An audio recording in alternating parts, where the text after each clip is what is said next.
वीर्यं करवावहै तेजस्विनावधीतमस्तु मा विद्विषावहै। ओम शांति शांति शांति।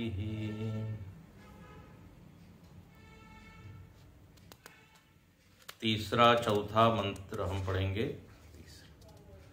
पीतोदका जगदतृणा दुग्धदोहा निरिन्द्रियाः अनन्दानाम ते लोका तान् स गच्छति ता ददत। स होवाच पितरं तत कस्मै मां दास्यसीति। द्वितीयं तृतीयं तं होवाच मृत्यवे त्वा ददामीति। बहूनामेमि प्रथमो बहूनामेमि मध्यमः किं स्विद्यं यमस्य कर्तव्यं यन्मयाद्य करिष्यति। तो जब नचिकेता ने देखा कि पिताजी ऐसी गायों को दक्षिणा में दे रहे हैं जिनका कोई उपयोग नहीं, जो कोई काम में आ नहीं सकती, कहने के लिए वो दक्षिणा है लेकिन उसका कोई अर्थ नहीं है, बल्कि जिनको वो गाय मिलेगी उनके लिए तो वो बोझ ही हो जाएगा। उनका पालन करना पड़ेगा और वो कोई दूध तो देगी नहीं, किसी काम में तो आएगी नहीं। और ये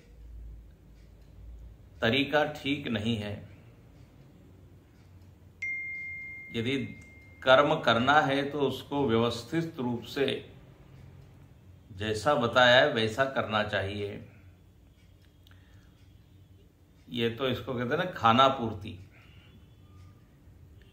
दक्षिणा देना है तो कुछ भी दक्षिणा में दे दो, ये तो परलोक को प्राप्त कराने में बाधा बनेगी। आप जिस सुख के लिए ये सब कर रहे हैं वो तो आपको मिलेगा नहीं, तो फिर ऐसे कर्म का क्या फायदा। अब यदि किसी के मन में ये बात आ रही है तो अब दूसरा कदम क्या होना चाहिए कि उसको रोकने का प्रयत्न करें। तो यहां पर उल्टी बात हो रही है। छोटा व्यक्ति बड़े को रोकने का प्रयत्न कर रहा है। प्रायः छोटे लोग गलती करते हैं। पुत्र शिष्य तो गुरु को टोकना पड़ता है। रोक टोक बड़े लोगों की ओर से होती है। हमारे गुरुजी बड़ा मजाक में कई बार कहते हैं कि बोले गुरु किसको कहते हैं, तो जो गुर्रा है। थोड़ा बीच बीच में डांटना पड़ता है, उसको ठीक मार्गदर्शन करना पड़ता है सही से। तो बड़े लोग ये करते हैं, लेकिन अब यहां पे तो विपरीत बात हो रही है। जो छोटा है, बच्चा है, नचिकेता, वो कहता है कि मेरा कर्तव्य है, मया निवार्यम, मया पुत्रेण सता निवारणीयम। पिताजी को इस गलत कर्म से रोकना चाहिए। मेरे जैसा पुत्र होकर पिताजी इस तरह का करें तो ये ठीक नहीं। अब मेरे संज्ञान में ये बात आ चुकी है कि ये ठीक नहीं हो रहा है, तो अब हमारा पुरुषार्थ क्या है, प्रयत्न क्या है। तो जितना हो सके हम उसको टालें, रोके उसको। और वो तो यहां तक कह देता है आत्म प्रदान है ना, मुझको यदि अपना बलिदान भी करना पड़े, त्याग भी करना पड़े, तो भी ये मैं करूँगा। अच्छा, अब करने का तरीका क्या है, ये तीसरा पॉइंट। करने का तरीका, सलीका होता है ना, तमीज। तो पिताजी को जाके वह एक वाक्य बोलता है कि आप हमको किसको देंगे। अब इसे थोड़ा व्यंग भी है, थोड़ी नाराजगी भी है। कस्मै माम दास्यसि, आखिर मैं भी आपकी संपत्ति हूं, और इसमें इस यज्ञ में तो विधान यही है कि जो भी आपका है वो सब आपको देना है। तो आप यदि अपनी गायों को अपना मान रहे हैं, कल हमने बताया था उन्होंने अच्छी अच्छी सारी चीजें नचिकेता के नाम लिख दी ताकि उनको दान वो करना न पड़े। देखिए ध्यान से सुनना, दान न करना पड़े। तो थोड़ा पुत्र मोह भी है इसमें, लोभ भी है, और बोले बस अपने नाम से मैं ये सब चीजें लिख लेता हूं, तो ये देने में कोई तकलीफ नहीं है। तो ये जो है चालाकी नचिकेता को कुछ जमी नहीं, कहते ना, पची नहीं, और इसलिए वो यहां पर इस तरह का ये वाक्य बोलता है कि आप हमको किसको देंगे। पिताजी ने ध्यान नहीं दिया, एक बार बोला, दो बार बोला, जब तीसरी बार नचिकेता ने पूछा तृतीयम, तो फिर पिताजी थोड़ा झुंझला गए, थोड़े से नाराज हो गए, और एकदम वाक्य उनके मुख से निकला कि मृत्यवे त्वा ददामी, जाओ तुमको मैं मृत्यु को देता हूं। जिसे हमने कल बताया था, लोग बोलते मर जाओ, कई बार कहते हैं अपने हमारी नजर से दूर हट जाओ, ऐसा भी बोलते हैं। मतलब हमारे लिए आपका कोई अस्तित्व नहीं। गुस्से में व्यक्ति क्या बोलेगा इसका कोई भरोसा नहीं है। तो अब बताइए, जिसके लिए सब किया जा रहा है उसको ही वो क्या बोल रहे हैं, तुमको मैं मृत्यु को देता हूं। जिसके लिए सारा घोटाला किया उसी को मार दिया। देखो ये सब अद्भुत बात है यार। उसी को कह रहे हैं तुम मर जाओ या मृत्यु को चले जाओ।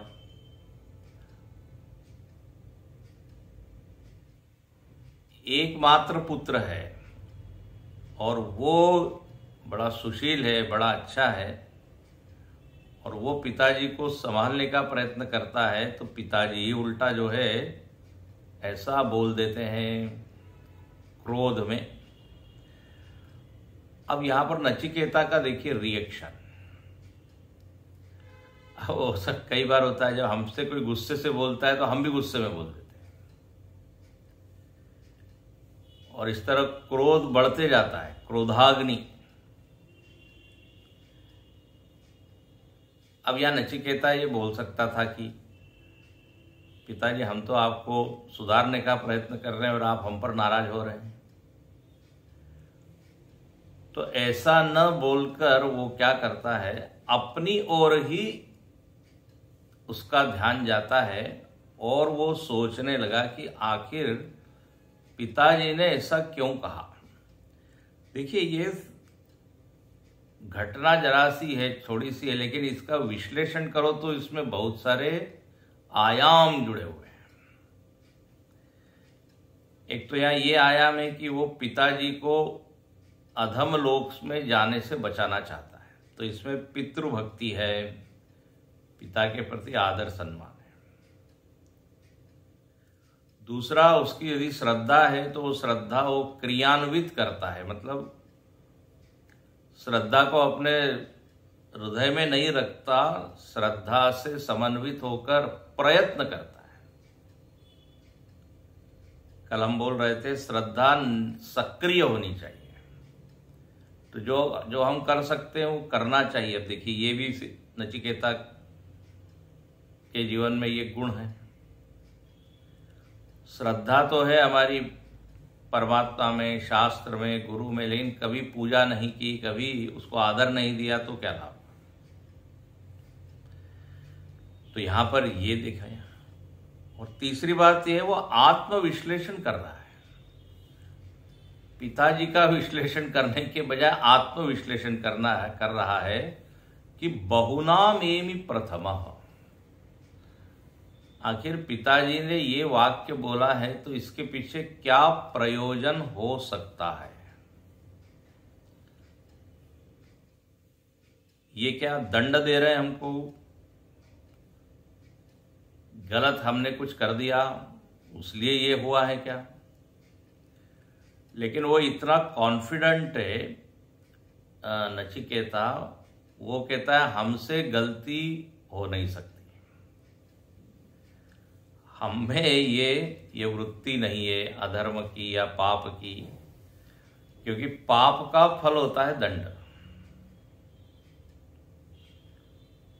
तो देखो कितने विश्वास से वो बोल रहा है कि मैं तो कभी भी अधम वृत्ति से जीवन जीता ही नहीं हूं। प्रथम और मध्यम मतलब मैं हमेशा आज्ञा पालन करता हूं, जो कर्तव्य है वही करता हूं, धर्मानुसार ही जीता हूं। तो फिर ऐसा यदि इन्होंने कहा है तो इसमें दुख तो नहीं है, दंड तो नहीं है, ये कोई पनिशमेंट नहीं है, इसमें जरूर कुछ न कुछ हित की बात होगी।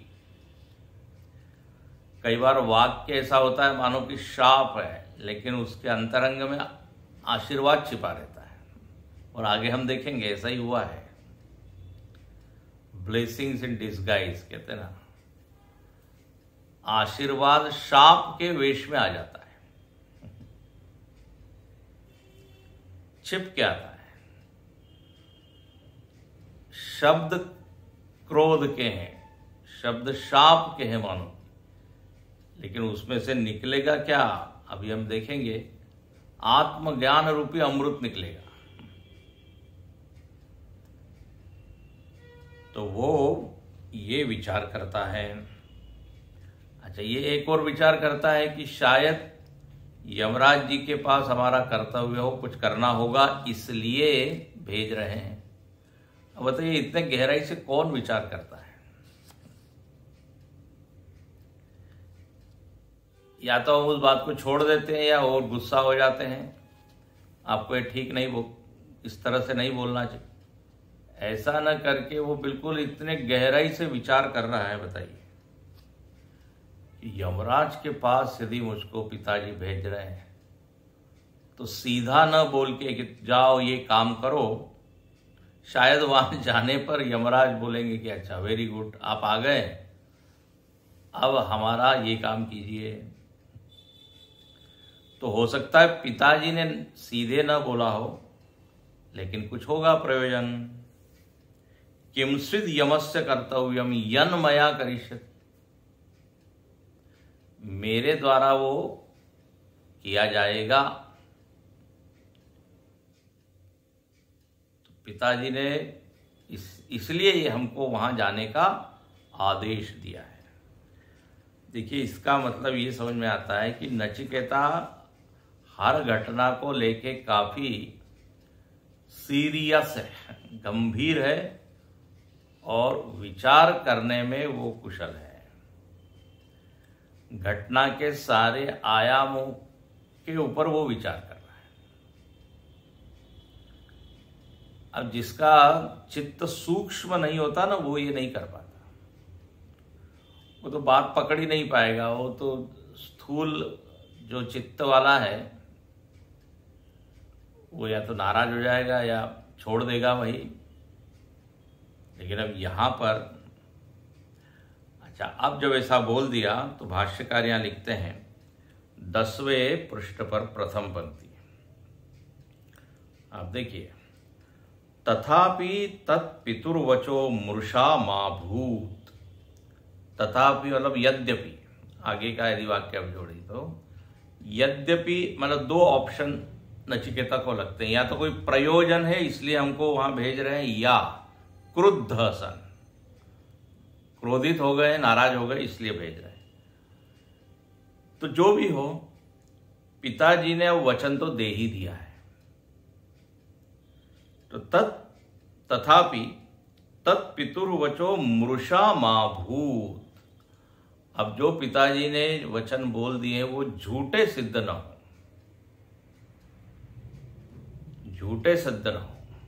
मतलब ये है कि मुझको तो अब जाना ही चाहिए, मैं जाऊंगा, ऐसा मन ही मन उन्होंने क्या संकल्प कर लिया।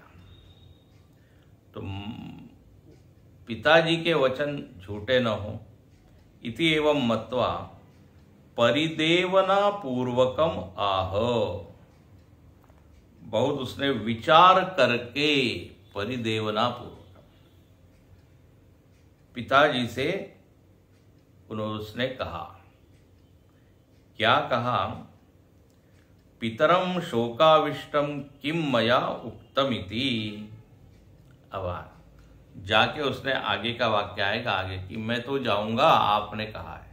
लेकिन अब यहां पर हुआ ये कि पिताजी नचिकेता के लिए जो उन्होंने वाक्य बोला है उसके ऊपर खुद भी वो विचार करते हैं, और अब उनको थोड़ा पश्चाताप हो रहा है। अब ध्यान से सुनिए। पितरम शोकाविष्टम किम मया उक्तम। पिताजी शोकाविष्ट हो गए, शोक उनमें प्रविष्ट कर गया, आविष्ट प्रविष्ट। ये भावनाएं भी आती है जाती है। जैसे आपने देखा था श्रद्धा विवेश सो अमन्यत, नचिकेता के हृदय में श्रद्धा का प्रवेश हुआ था, गाढ़ी श्रद्धा, जब पिताजी दान दे रहे थे। तो यहां पर क्या प्रवेश हुआ है? शोकाविष्ट। पिताजी को लग रहा है मैंने ये क्या बोल दिया, और पिताजी को मालूम है कि नचिकेता जो है वो हमारा भक्त है, हमारी आज्ञा मानता है, जैसे कि तैसे वो उसको स्वीकार करेगा और इधर उधर नहीं करेगा वो कि नहीं अब इसका मैं लक्ष्यार्थ ले लेता हूं। बोले वो तो शब्दशः पालन करेगा, उसका स्वभाव मुझको मालूम है। तो अब बड़ा शोक में कि जिसके लिए ये सब मैं कर रहा हूं, बताइए, अब उसको ही मैंने मानो कि मार डाला, मृत्युवेद्वा, मृत्यु के पास भेज रहे, मतलब क्या है। तो अब उनको बड़ा ही अटपट लग रहा है, उनके मन में खलबली मची हुई है, ये मैंने क्या कर दिया कि मया उत्तम। अब ये भी इससे एक समझने वाली बात है कि ये क्रोध आदि जितने विकार हैं, जो आवेशात्मक विचार है, वो परिणाम में जो है वो दुख लाते हैं। कभी गुस्सा आता है, गुस्से के कारण हिंसा कर बैठते हैं लोग। वो हमारे स्वामी जी एक बार जेल में गए, जेल जितने कैदी है उनसे मिलने के लिए, और उनसे पूछा कि आपने ये अपराध क्यों किया। तो लगभग सभी लोगों ने कहा कि गुस्से में आके ये हो गया, मर्डर हो गया, हत्या हो गई, है ना, ये सब जो भी कुछ हुआ, गुस्से में आके कुछ बोल दिया। इसलिए क्रोध को बोला है महापापमा, महाशनो महापापमा, है ना, कामएष क्रोधएष रजोगुण समुद्भव। महाशनो महापाप विद्धि एनम इह वैरिणम। इनको अपने वैरी समझना चाहिए। जैसे शत्रु आता है तो हम एकदम समझ जाते हैं, सावधान हो जाते हैं, बोले अब आक्रमण हो रहा है, इसको रोकना है। तो क्रोध की वृत्ति जब आती है तो जरा सावधान। वो क्रोध एक बार घुस जाएगा फिर वाणी अपने अधीन नहीं होती है। फिर क्रोधाविष्ट व्यक्ति जो है, जो क्रोध चाहेगा वही फिर बोलेगा। नारद जी ने बताइए, भगवान को शाप ही शाप दे दिए, इतने शाप दिए हैं, गुस्सा आ गया, बंदर का मुख बना दिया। तो उस समय उनके मन में जो भक्ति इत्यादि सब गायब हो गई।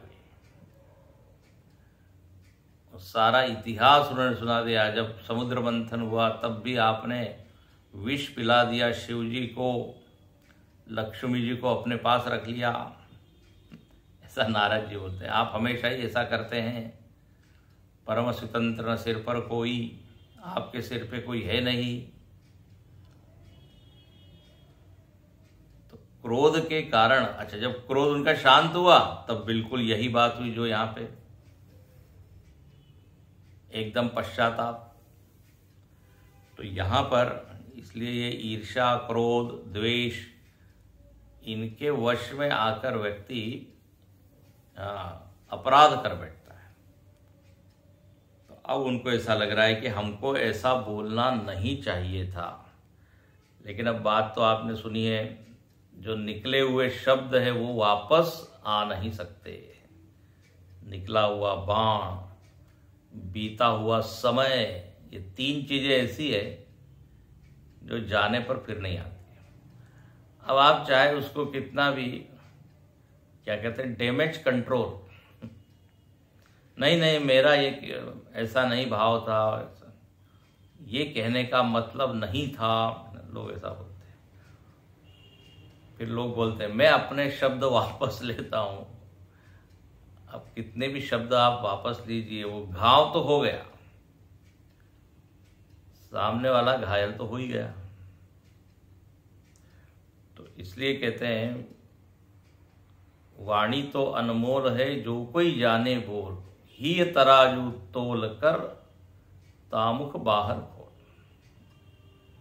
वाणी अनमोल है, पहले तराजू में तोल लीजिए कि अब ये शब्द बोल रहे हैं, इसका क्या असर होगा।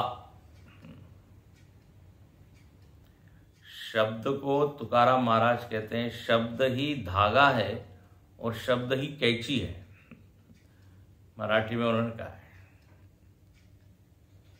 शब्द से चाहे तो आप सी सकते हैं, जोड़ सकते हैं कपड़े को, या फिर या धागे से कैंची की तरह काम करेगा, काट सकते हैं। शब्द शब्द पहले भी हमने कहा है, शब्द शब्द सब कोई कहे, एक शब्द औषधि करे, एक शब्द करे घाव। तो यहां पर पितरम शोकाविष्टम, शोक में डूबे हुए हैं। अब नचिकेता देखिए, उसका व्यवहार कितना सधा हुआ व्यवहार है। व्यवहार को साधने की भी एक कला होती है। उटपटांग व्यवहार, बिना विचारे किया हुआ व्यवहार, वो व्यक्ति को कोई आकर्षक मोहक नहीं बनाता। कहते ना, सुशील होना चाहिए, शीलवान। तो अब यहाँ नचिकेता देखता है कि पिताजी तो बड़े दुखी हो रहे हैं, तो बोले अब इनको समझाना चाहिए। देखो अब फिर से क्या कहता है अगले मंत्र में, अनुपश्य यथा पूर्वे प्रतिपश्य तथा परे, सस्यमिव मर्त्य पच्यते सस्यमिव आजायते पुनः। अनुपश्य यथा पूर्वे प्रतिपश्य तथा परे, सस्यमिव मर्त्य पच्यते सस्यमिव आजायते पुनः। पिताजी से वो विनती करता है, पिताजी आप क्या कीजिए, अनुपश्य। अनुपश्य का मतलब होता है, भाष्यकार लिखते हैं, आलोचय निभालय, दो शब्द दिए। अनुपश्य का सीधा अर्थ है विचार कीजिए, आप जरा सोचिए, आलोचन कीजिए।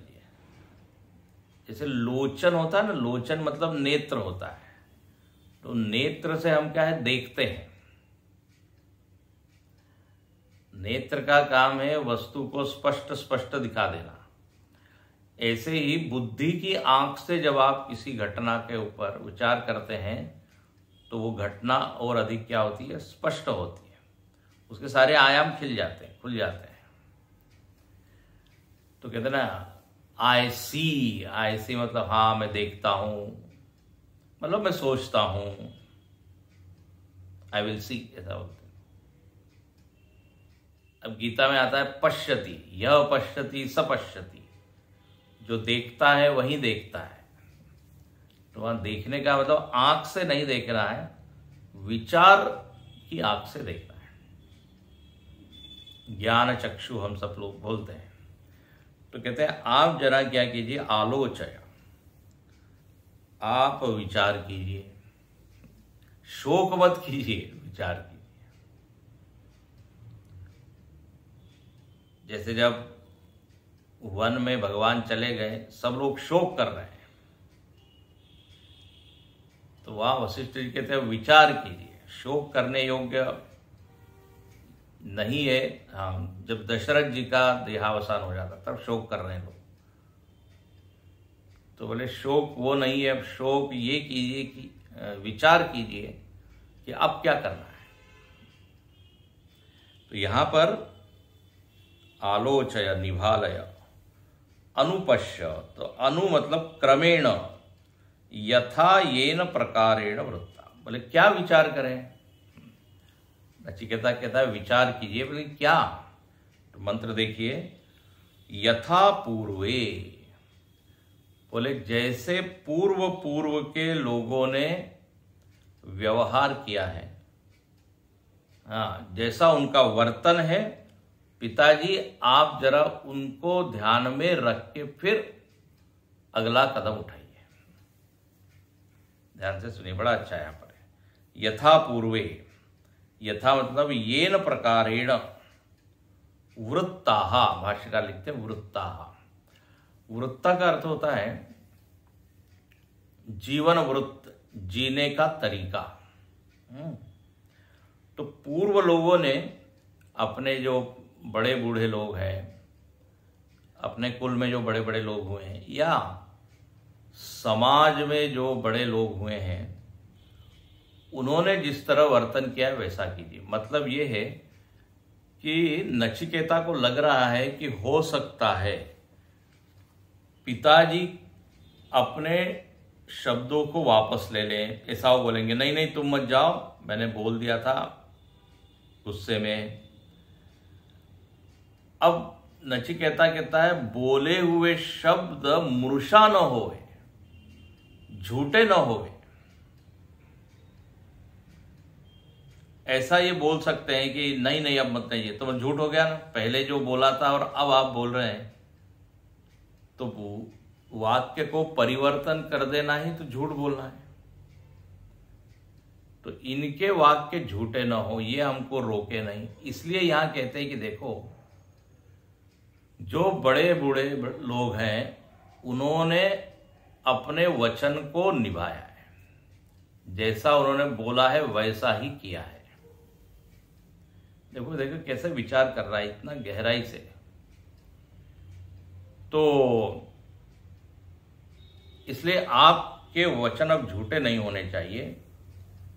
आप अपने पहले के लोगों को देखिए, वृत्ताः पूर्वे अतिक्रांताः, पूर्व के जो लोग हुए हैं।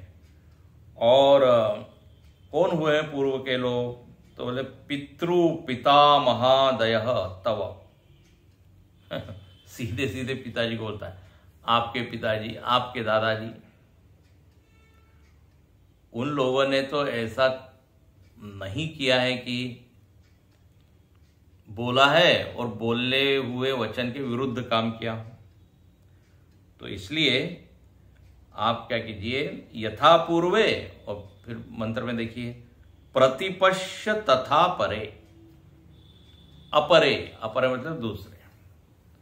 अब दूसरे मतलब वर्तमान में। देखिए बड़ा अच्छा यहां पर है, पूर्व के जो लोग हैं उनके वर्तन को देखिए। और ऐसा नहीं है कि पहले ही ऐसे अच्छे लोग हुए हैं जिन्होंने धर्म का पालन किया, वचन का पालन किया। अभी भी अपरे का मतलब है वर्तमान में, उनको भी आप देखिए तो उनको देखते हुए उन्होंने जैसा व्यवहार किया वैसा ही आपको करना चाहिए। ये देखिए तैत्तिरीय उपनिषद में आता है कि जब सारे शिष्य लोग गुरुकुल में पढ़ते हैं और गुरुकुल में पढ़ने के बाद वो जब वापस जाते हैं समाज में, तो वहां पर गुरु लोग उनको एक आदेश देते हैं। बोले अब आप समाज में जा रहे हैं, अब आपके मन में यदि कभी कुछ संशय आ जाए कर्तव्य को लेकर, किसी आचरण को लेकर, तो आप क्या करें? तो बोले उस समय समाज में जो प्रतिष्ठित लोग हैं, महापुरुष लोग हैं, वो किस तरह से वर्तन कर रहे हैं वैसा आप कीजिए। अथ यदि ते कर्म विचिकित्सा वा वृत्त विचिकित्सा वा स्यात् यथा ते तत्र ब्राह्मणा सम्मर्षिणः युक्ता आयुक्ता अलूक्षा धर्म कामा स्युः यथा ते तत्र वर्तेरन् तथा तत्र वर्तेथाः अथाभ्याख्यातेषु ये तत्र ब्राह्मणा सम्मर्षिणः युक्ता आयुक्ता अलूक्षा धर्म कामा स्युः यथा ते तेषु वर्तेरन् तथा तेषु वर्तेथाः एष आदेश एष उपदेश एषा वेदोपनिषद एतदनुशासनम। ये कॉन्वोकेशन एड्रेस इसको कहते हैं। जैसे कॉलेज में से निकलते हैं तो अंतिम एक सबको सूचना दी जाती है, आदेश दिए जाते हैं, ऐसा ऐसा आपको करना है। तो गुरुकुल में सारे विद्यार्थियों को बोला जाता था कि कर्म विचिकित्सा यदि आ गई, विचिकित्सा मतलब संशय, वृत्त विचिकित्सा, वृत्त मतलब वर्तन के विषय में, व्यवहार के विषय में, तो कर्म के विषय में, आचरण के विषय में क्या सही है क्या गलत है, ये हालांकि आपने सब कुछ पढ़ लिया है, लेकिन कई बार ऐसी कुछ घटना होती है तो व्यक्ति को समझ में आता नहीं क्या करें। तो वहां पर गुरु कहते हैं उस समय जो समाज में ये तत्र ब्राह्मणा सम्मर्षिणः, उस समय वहां पर जो ब्राह्मण लोग हैं, ये ब्राह्मण शब्द का अर्थ जातितः कम लिया जाता है, हाँ गुणतः लिया जाता है। तो ब्राह्मण मतलब जो कल्चर लोग हैं, जो संस्कारी है, ये अर्थ है। कई बार जैसे जो बिल्कुल अनगढ़ व्यक्ति होता है, रॉ, उसके लिए शूद्र बोल दिया जाता है। तो शूद्र जातितः नहीं होता, लेकिन जिसमें संस्कार नहीं है, संस्कारहीन, उसके लिए वो शब्द का प्रयोग होता है। कभी कभी यवन शब्द का प्रयोग होता है। ये शूद्र शब्द का प्रयोग कलियुग के लिए हुआ है, कली, हाँ, तो जिसमें गुण नहीं है, नकारात्मकता है। तो ब्राह्मण का मतलब जिसमें सकारात्मकता है। तो ऐसे जो लोग हैं उनका व्यवहार देखना चाहिए। बिल्कुल वही बात यहां पर नचिकेता भी करते हैं। और आपने एक ये महाभारत का वाक्य सुना होगा, महाजनो येन गतस्स पंथा, बोले बड़े लोग जिस मार्ग पर चलते हैं वही मार्ग हमारा है, ऐसा मानना चाहिए। तो अनुपश्य यथा पूर्वे प्रतिपश्य तथा परे। तो आपके कुल में तो ऐसे झूठे लोग नहीं हुए जिन्होंने कि मूर्छा व्यवहार किया हो, तो सब महाजन हैं। इसलिए कहते हैं तर्को अप्रतिष्ठा है ना, श्रुतयो विभिन्न नैको ऋषयो ऋषयस्य मतम प्रमाण। पूरा श्लोक है महाभारत का कि श्रुतियां अलग है, स्मृतियां अलग है। ऋषि लोग भी एक मत नहीं हो पाते, तो उनके मत प्रमाण नहीं हो पाते। तो बोले फिर प्रमाण क्या है? महाजना धर्मस्य तत्वम निहितम गुहायाम। धर्म का जो तत्व है बड़ा गूढ़ है, समझ में आता नहीं। प्रसंग बदल जाते हैं तो वही धर्म अधर्म हो जाता है, अधर्म धर्म हो जाता है। तो इसलिए फिर उस समय प्रमाण क्या है? बोले आप देखिए बड़े लोग ऐसा करते हैं तो करना चाहिए। एक विशिष्ट धरातल पर पहुंचा हुआ व्यक्ति, ऊंचाई पर पहुंचा हुआ भी प्रमाण होता है। बोले गुरुदेव ने कहा है ना, इसलिए करना है, बात पूरी हुई। ज्यादा उसमें तर्क वितर्क करने की आवश्यकता नहीं है। हाँ, गुरु जी ने कहा है, गुरुदेव ने कहा है, ज्ञानेश्वर महाराज ने कहा है, तो उनके वाक्य प्रमाण होते हैं, उनका व्यवहार प्रमाण होता है। तो यहाँ पर ये नचिकेता मानो कि याद कराता है। मतलब इससे एक बात ये भी सिद्ध होती है कि नचिकेता को अपने पूर्वजों के प्रति कितना आदर है। वो शास्त्र का प्रमाण नहीं दे रहा है, ध्यान रखना, उद्धरण नहीं दे रहा है। वो सीधे सीधे कहता है कि जिस प्रकार पूर्व पुरुष व्यवहार कर चुके हैं उसे देखें। और यह भाष्यकार लिखते हैं तान दृष्टा, दूसरी पंक्ति में, तान दृष्ट्वा च तेषाम वृत्तम आस्तातुम अर्हसि वर्तमाना च अपरे। देखो अपरे का अर्थ क्या? वर्तमान। पूर्वे का क्या? पूर्व के। साधवः, साधु लोग मतलब अच्छे लोग, यथा वर्तन्ते तांश्च प्रतिपश्य आलोचय। हो गया ये, यही चर्चा अभी तक हमने की। यहाँ पे साधु शब्द डाला, जिनका वर्तन अच्छा है। अच्छा, फिर यहाँ कहते हैं अगले पंक्ति में भाष्यकार, न च तेषु मृषाकरणम वृत्तम वर्तमानम वा अस्ति। बोले ये जो मृषा जिनका आचरण है वो प्रमाण नहीं है, उनको आप प्रमाण मत मानिए। तद विपरीतम असताम च वृत्तम मृषाकरणम। असत पुरुषों का जो आचरण है वो मिथ्या होता है, तो that can not be the प्रमाण। प्रमाण तो अच्छे लोग ही होंगे। इसलिए जो विपरीत आचरण करने वाले हैं उनको आप आदर्श मत बनाइए। उनमें किसी का भी आचरण अपने कथन को मिथ्या करने में न था। जो अच्छे लोग थे उनका आचरण अपने वचन को मिथ्या करने में नहीं था। ये जो अभी हमने बताया, वचन बोला है तो प्राण जाए पर वचन न जाए। अब दशरथ जी ने बोल दिया हाँ मांगो, तो अब उन्होंने अपने शब्दों को वापस नहीं लिया। हालांकि उन्होंने अपने मुख से कभी नहीं ये बोला जो कई मांग रही थी। भरत जी को राज्य और राम जी को वनवास उन्होंने सम्मति दी नहीं थी। अब लेकिन क्या, मौनम स्वीकृति लक्षण। कई ने तो यही कहा है मौन है, इसका मतलब स्वीकार।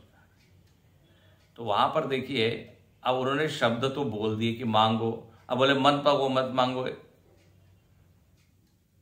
तो ये तो फिर असत लोगों का इस तरह से व्यवहार नहीं होता। प्राण जाए पर वचन न जाए, रघुकुल रीत सदा चले। परशुराम जी के पिताजी ने कहा माता जी का सिर अलग कर दो, क्रोध में आके कर दिया, बोल दिया तो कर दिया उन्होंने, लेकिन बाद में पश्चाताप हुआ। तो परशुराम जी ने कहा अब आप वापस, आप में तो शक्ति है, आप इनके सिर को वापस जोड़ दीजिए, वापस इनको जीवन दीजिए। तो कहने का अर्थ क्या है कि जो बड़े लोग बोल देते हैं तो फिर उसको वो पालन करते हैं, करवाते हैं। तो पिताजी अब आप भी पालन कीजिए, आपने बोल दिया है मृत्यवे त्वाददामि, तो अब मैं जाऊंगा। और यहाँ बड़ा अच्छा, अब दूसरी पंक्ति बहुत सुंदर है। दूसरी पंक्ति में क्या लिखा मंत्र में, सस्यमिव मर्त्यपच्यते सस्यमिव आजायते पुनः। बोले पिताजी ऐसा है कि आप अधर्म करोगे, आप अपने वचन का पालन नहीं करोगे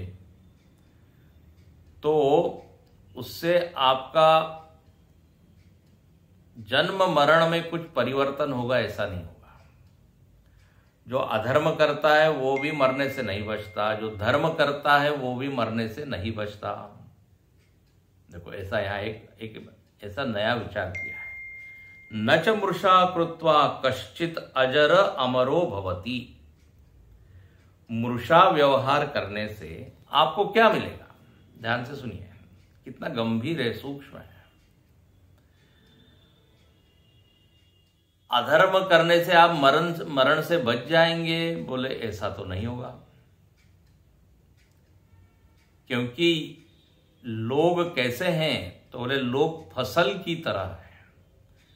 ये मरना जीना कैसा है, तो बोले सस्यम इव, सस्य का मतलब होता है फसल, धान की फसल होती है ना जैसे, तो बोले ये मनुष्य फसल की तरह उत्पन्न होते, कटते हैं। तो अपने वर्तन को आप मरने जीने से मत जोड़िए, धर्म का निर्णय मरने जीने से मत कीजिए, वो तो एक नेचुरल प्रोसेस है, वो तो होते ही रहेगा। आप अपने वचन को बदल देंगे तो आप मरने से बच जाएंगे, ऐसा नहीं होगा, या मैं बच जाऊंगा ऐसा नहीं होगा, क्योंकि मृषा कृत्वा कश्चित अजर अमर भवति। मृषा व्यवहार से कोई अजर अमर हो जाए ऐसा नहीं होता। अब यहाँ पे एक बहुत ही ऐसा विचार दिया है कि आदमी का जीवन कैसा है, तो बोले फसल की तरह है। एक होता है वृक्ष और एक होती है फसल, क्रॉप, दोनों में फर्क क्या है। फसल कट जाती है, वृक्ष वही खड़ा रहता है। जब पतझड़ आती है तो सारे पत्ते जो है वो गिर जाते हैं, लेकिन वृक्ष वैसे ही रहता है, सूखा हो जाता है, फिर मौसम बदलता है, फिर हरा भरा हो जाता है। लेकिन मनुष्य की पीढ़ियों को यदि आप देखिए तो ये एक एक पीढ़ी मानो की फसल की तरह है, वो कट जाती है पूरी। अब 50 साल 100 साल पहले के लोग कहाँ थे, कहाँ है, अब सब चले गए, कहाँ गए जो थे, फसल की तरह कट गए। वो कहते हैं ना कि जब वो माली आता है, वो फूलों को तोड़ता है तो कलियन करे पुकार, फूले फूले, जो फूल गए थे उनको तो तोड़ लिए, कल हमारी बात कलिया जो है वो कहती है, तो कलिया फूल में परिवर्तित होती, फूल टूट जाता है। ऐसे ही लोगों का क्या है, जीवन है। सस्य भी हो, देखो हम लोग को जनगणमन बोलते तो उसमें सस्य आता है ना, सस्य श्यामलाम मातरम, हरी भरी फसल। तो ये सारे के सारे शरीर मानव की फसल है। हमारे स्वामी जी बड़ा विनोद करते हैं, बोले जितने मांसाहारी लोग हैं, मनुष्य को खाने वाले पशु है, पक्षी है, वो मनुष्यों को देखकर बड़े खुश होते हैं कि बड़े फसल तैयार हो रही है, हम इनको खाएंगे।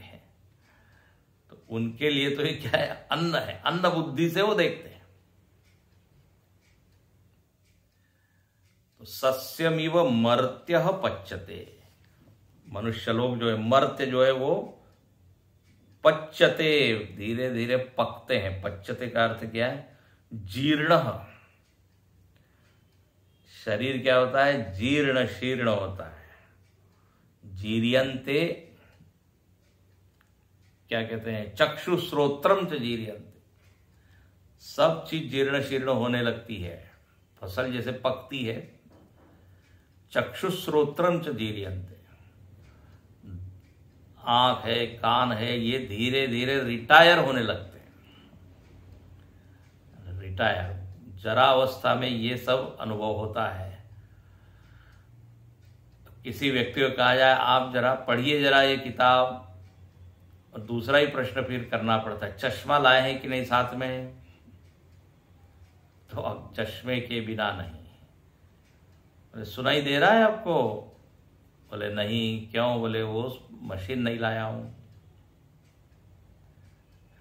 एक ने व्यक्ति को खाने के लिए कुछ दिया, चने इत्यादि, उस व्यक्ति ने कहा अरे मैं नहीं खा सकता, क्यों, बोले दांत लाने भूल गया। दांत, डेंचर। तो अब ये इंद्रियों की ऐसी हालत हो जाती है। आते जो है अपने शरीर की वो भी जवाब देती है, आप पचा नहीं सकते। तो ऐसा ये शरीर है। और फिर म्रियते, कट गया, फसल कट गई। तो आजायते पच्यते, तो अब इस तरह ये जन्म मरण तो वही चलते ही रहेगा। आप धर्म करो अधर्म करो, ये यहां पर देखो भाव है, कनेक्ट कीजिए, आप जोड़िए, नहीं तो आप ऊपर का वाक्य और नीचे का वाक्य कैसे जुड़ा हुआ है। बोले जिस प्रकार पहले के लोगों ने व्यवहार किया वैसे आपको करना चाहिए, उन्होंने अपने वचन के अनुसार वर्तन किया है, तो आप हमको रोकिए नहीं, आप अपने वचनों को बोलिए नहीं। ऐसा करने से आप जन्म मरण से बच जाएंगे, ऐसा नहीं है ये। क्यों, बोले ये तो चलते ही रहेगा।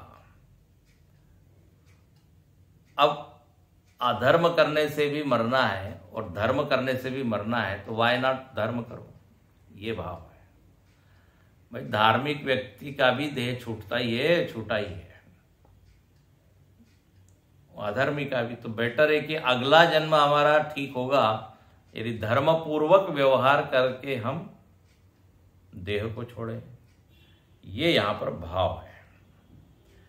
तो मृत्वाच सस्यमिव आजायत आविर्भवति, आजायते मतलब आविर्भवति, भाष्य देखिए, पुनः एवं अनित्ये जीवलोके, फिर से इसी जीवलोक में आना पड़ता है। आप पुनर्जन्म से बच तो नहीं सकते, ऐसा बोलकर अपने आचरण में इस तरह से बदल करके, तो किम मृषा करणे न, फिर मृषा व्यवहार क्यों किया जाए।